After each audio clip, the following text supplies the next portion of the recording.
Well, it's going well so far. Let's see what else the Attorney General's office has to say.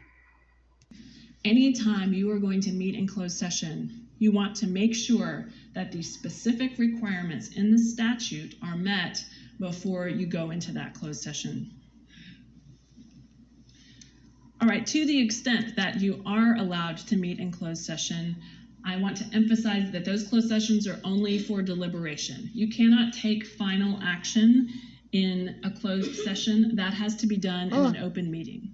So if you go into a closed session to discuss a personnel matter, for example, maybe you're going to fire you want to discuss firing your executive director.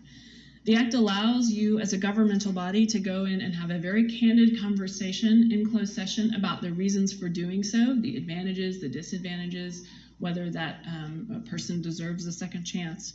But you cannot conduct the ultimate vote in closed session as to whether or not you're going to terminate that executive director. That has to be done in an open session. There you go. Now, obviously, by the end of that deliberation in closed session, you may have a very good idea about how everyone in your governmental body is going to vote. And that's fine. That's the purpose of a closed session. But you cannot take that next step of taking the actual vote and making members of the governmental body record that vote in the closed session.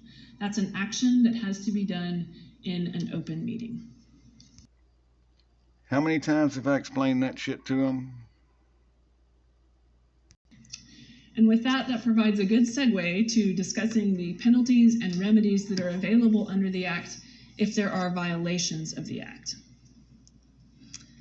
So we're first going to discuss the criminal penalties that exist under the Act. There are 4 instances in which criminal penalties may attach to violations of the Open Meetings Act. If you knowingly fail to keep a certified agenda or a recording of a closed meeting, you can be charged with a Class C misdemeanor. And if you knowingly disclose to a member of the public a certified agenda or a recording of a closed meeting, you can be charged with a Class B misdemeanor, and could also be subject to civil liability if the disclosure injured or damaged another person. Now, these offenses are punishable only by fine. So they deal with the certified agenda and the recording. You want to make sure you follow those restrictions in the Act to ensure that you're not subject to any criminal liability.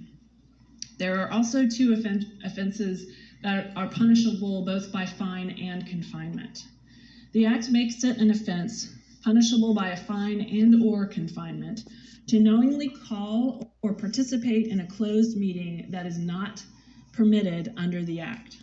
So this is one of the reasons it's very important to ensure that when your governmental body decides to go into a closed session, you are certain that you have statutory authority to do so.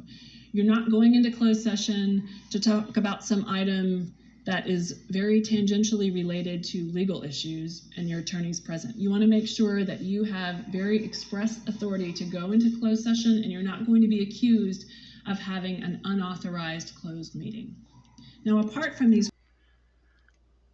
I hate to say I told you so, but goddamn, the Attorney General's office is saying the same shit that I did.